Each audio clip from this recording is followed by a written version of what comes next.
Did you know that your art can help people all over the world? Yep, that's right. The artwork you make with your own hands can help fund many different projects around the globe thanks to Students Rebuild. Students Rebuild partners with the Bezos Family Foundation in order to send resources to partner charities. This year, Students Rebuild is focusing on the Extraordinary Earth Project and partnering with charities like National Wildlife Federation, Eden Reforestation Projects, and Soul Guard Foundation. For each artwork that you send in, the Bezos Family Foundation will donate $5 towards these charities. You can use your artistic voice to make true change. For our sculpture, we are going to be focusing on clean oceans and marine life that resides in those oceans. We'll be using recycled materials to build sculptures of marine life. In your rough draft, you will choose 2 different marine animals to sketch out. First, divide your sketch box into 2 sections.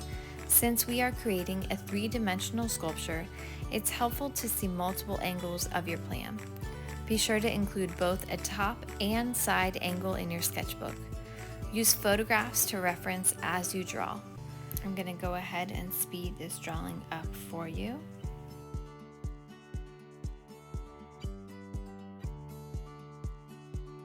Once you have drawn your animal, write down what materials you plan on using for your sculpture.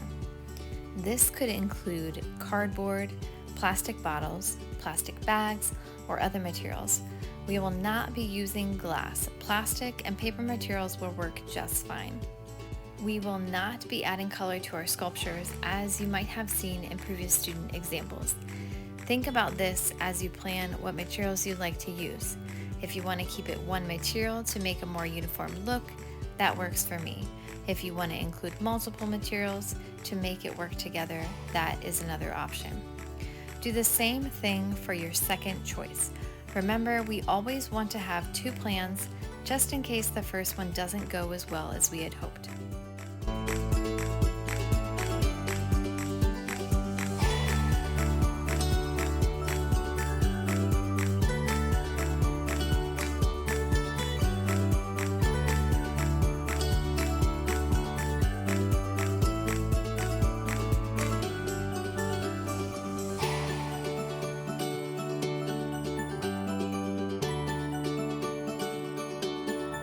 If you want to gain some ideas on how to build your sculpture, check out this video right here.